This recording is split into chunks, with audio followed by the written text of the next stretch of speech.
Can you hear me? Yep, we can hear you fine. Okay.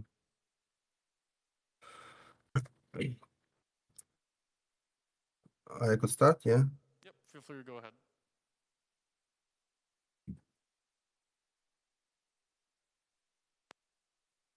Um, Hello.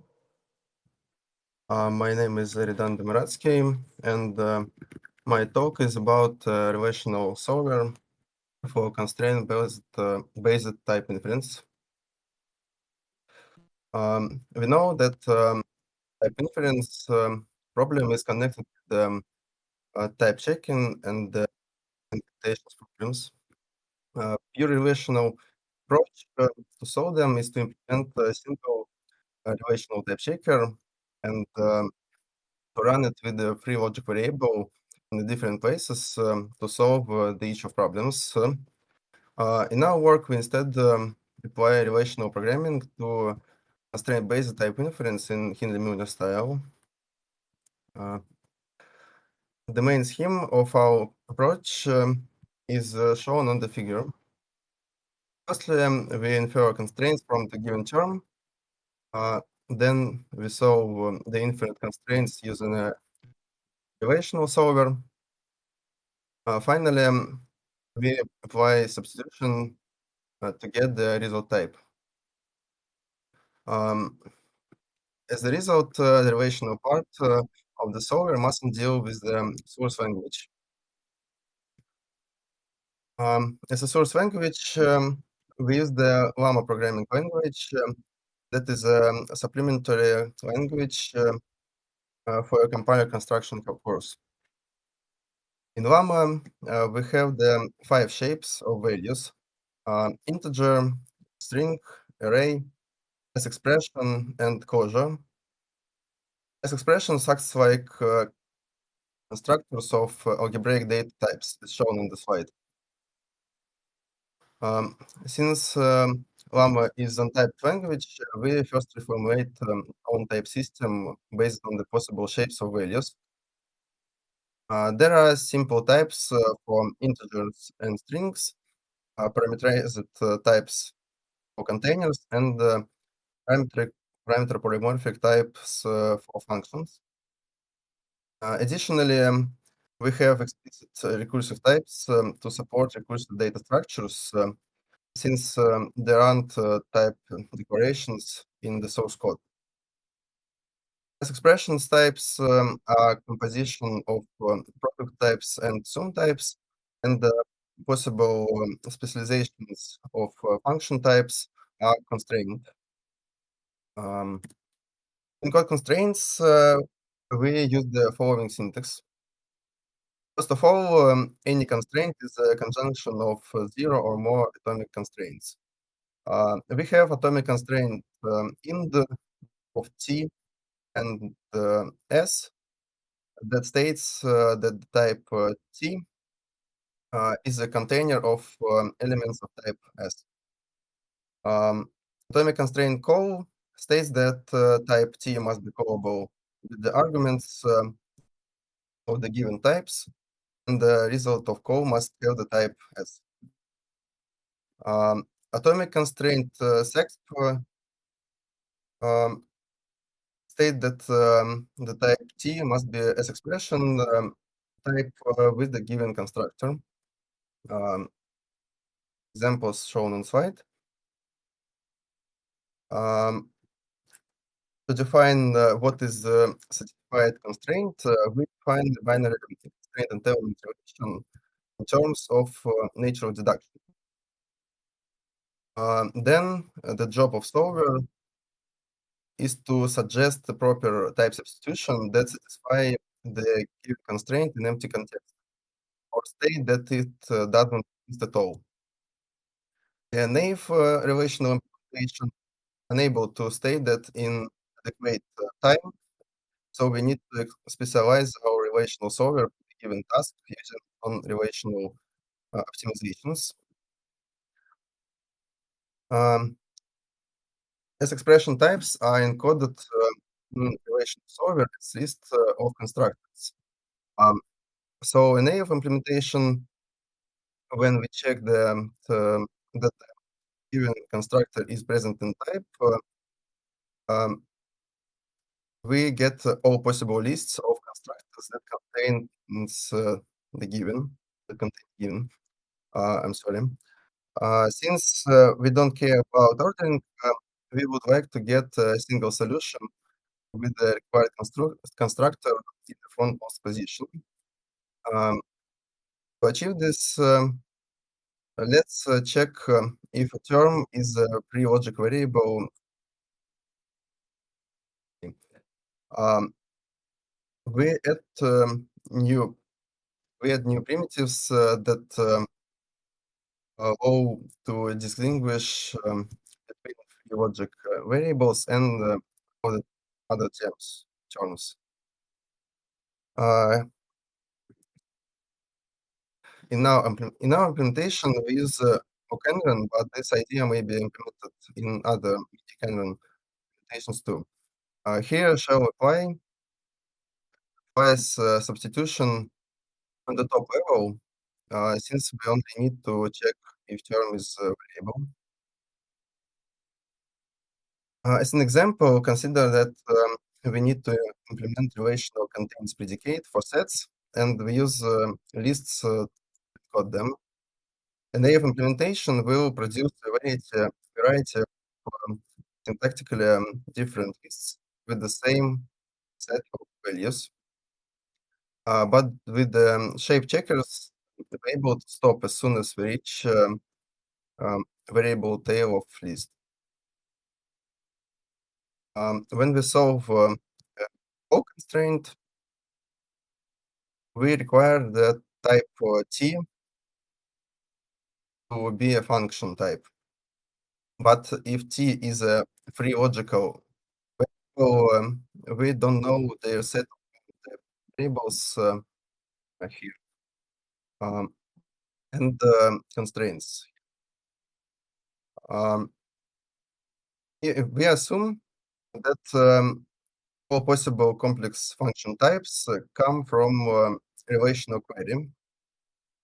Then we're able to enforce Fs and Fc to be empty if we don't know them. This greedy strategy may fail if the call is being solved too early, but we addressed this later. We already enforced simple ordering of constructors, but isn't enough. We could count all possible forms of constructors before start and use it to constrain the length of generated lists. Implementation of this trick is shown on the slide. Currently, Constraint doesn't support recursive substitutions and forbids them by a cross check. But we need to support them to deal with recursive types. It's unclear how to implement recursive substitutions and don't break some sensor completeness. So we invent another approach. We modify a cross check. The main idea is to give an ability to hook on a cross check to handle recursive equations manually. So when a cross check rejects recursive equation, it passes to hook that would build alternative solution. For example, apply recursive term constructor. In practice, there are many difficulties with implementation, and the main decisions are listed on the slide. We apply a cross check without hooks on suggested solution to prevent infinite looping. We enable to use generic hooks for every logic variables since OCaml erases types. We allow to register hooks only for logic variables, not for arbitrary terms. And we forget all cross hooks after every unification. Based on these decisions, we have implemented the following interface in OCaml.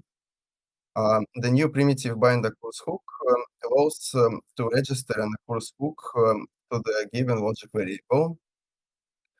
The registered hook consumes the number of the accurate logic variable, the term in the public representation, and the bag of variables to build a new term in the term representation. In the solver, we avoid to generate recursive types as long as possible. So the only option to introduce recursive type is occurs hook call. To register occurs hooks on demand, we use own relational operator that performs an unification with registering occurs hooks. To deal with introduced recursive types, we use the short relational goal.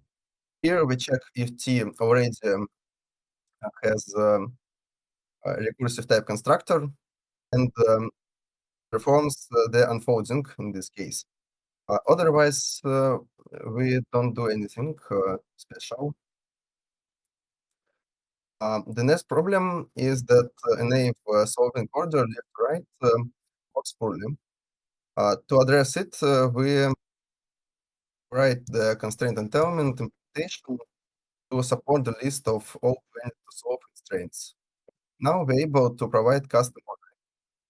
For example, introduce list of constraints and pick the minimum. In our case, we increase performance and fix the issue with co-constraints mentioned before. How we run the solver. We need to get the type substitution for all of the three type variables of the given constraint. So the size of an answer is not a constant. To do that, we query for the heap of types, and the type structure is ground, but its elements are logic variables. To introduce as many as we need logic variables, use continuation passing style. So in fact, the query construction is a part of relational goal.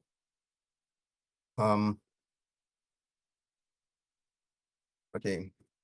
To evaluate our type checker, we use the Llama compiler tests, and the majority of them was type checked correctly.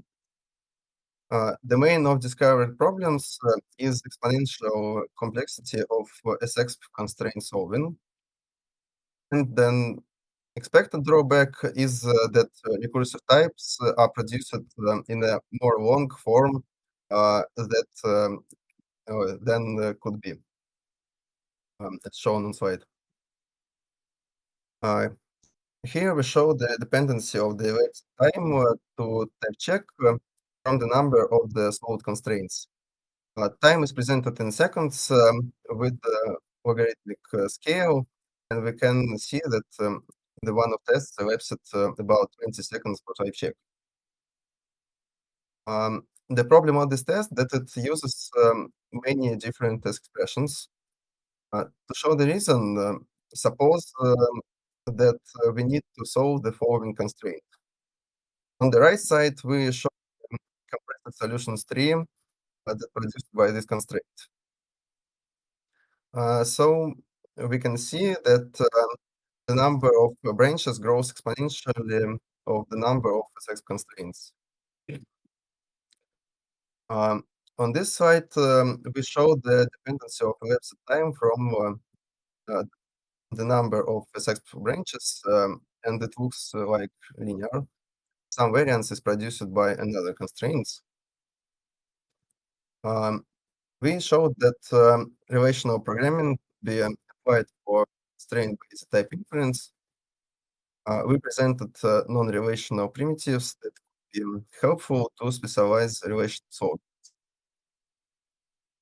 We presented an approach to implement partial support for recursive terms, even if they forbidden by a cross-check. And the presented results are preliminary, and we are going to continue the research. Thank you for your attention. Now I'm ready to answer your questions.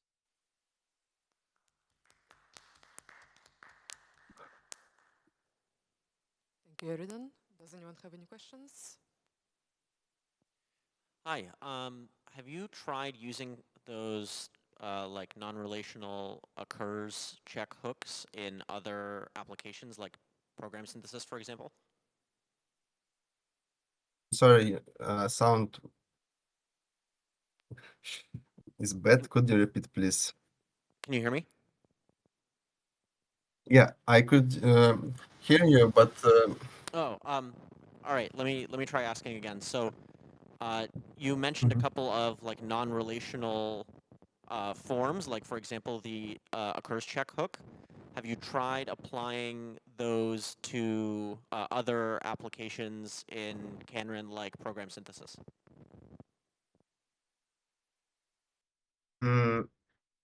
not. No, we don't. I currently we tried only on this this on this task. Thanks. Okay, thank you, Eridan, and thank you everyone for attending the miniKanren workshop and bearing with the technical difficulties we've experienced today. I think that's about it. All right. Hope to see you all again.